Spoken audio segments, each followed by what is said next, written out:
बिस्मिल्लाहिर्रहमानिर्रहीम। हज़रत बाबा फरीदुद्दीन गंज शकर के नाम की वजह तस्मिया के हवाले से ये वाक़या ज़बान ज़द आम है कि वालदा आपको शक्कर दिया करती थी, जिसकी वजह से आपको शकरगंज पुकारा जाने लगा। लेकिन इस बारे 3 मुख्तलिफ रवायात पाई जाती हैं।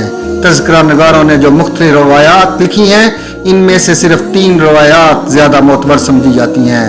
मरूफ मुहक्कक डॉक्टर आबद निज़ामी लिखते हैं कि तारीख़ फ़रिश्ता में मरकूम है कि बाबा साहब की वालदा माजदा बचपन में नमाज की पाबंदी कराने के लिए इनको जाए नमाज के नीचे शक्कर की पुड़िया रख दिया करती थी और इनसे फरमाती थी कि जो नमाज पढ़ते हैं इनकी जाए नमाज के नीचे से रोज़ाना इनको शक्कर मिलती। एक दिन ऐसा हुआ कि वालद शक्कर की पुड़िया रखना भूल गईं। कुछ देर बाद इन्हें याद आया तो घबरा कर पूछा, मसूद तुमने नमाज पढ़ी? बाबा साहब ने अदब से जवाब दिया, हाँ अम्मी जान नमाज पढ़ ली और शक्कर भी खा ली। यह जवाब सुनकर इनकी वालदा बड़ी हैरान हुई और समझ गई कि इस बच्चे की गैब से मदद हुई है। चुनाचे इस वक्त से उन्होंने अपने बच्चे मसूद को गंज शक्कर कहना शुरू कर दिया।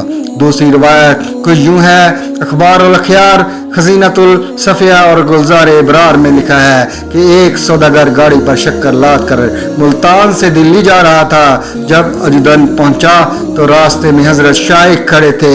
आपने इससे पूछा, इसमें क्या लगा हुआ है? सौदागर ने टालने के लिए कहा, नमक है बाबा।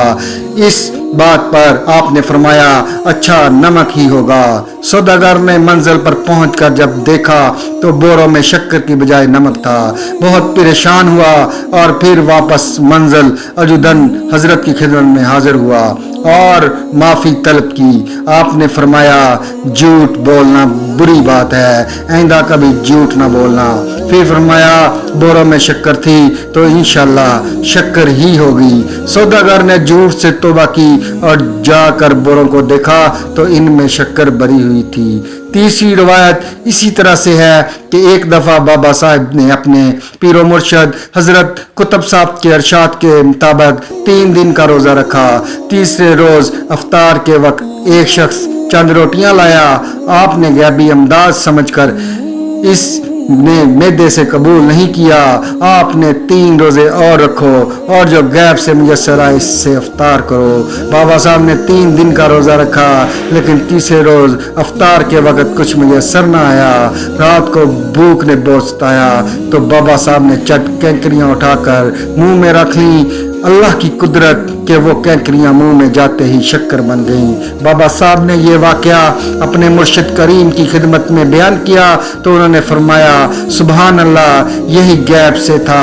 इंशाअल्लाह तू शक्कर की तरह हमेशा शीरी रहेगा, गंज शक्कर कहलाएगा। अल्लाहुम्मा सल्ली अला मुहम्मदिन वला आले मुहम्मद।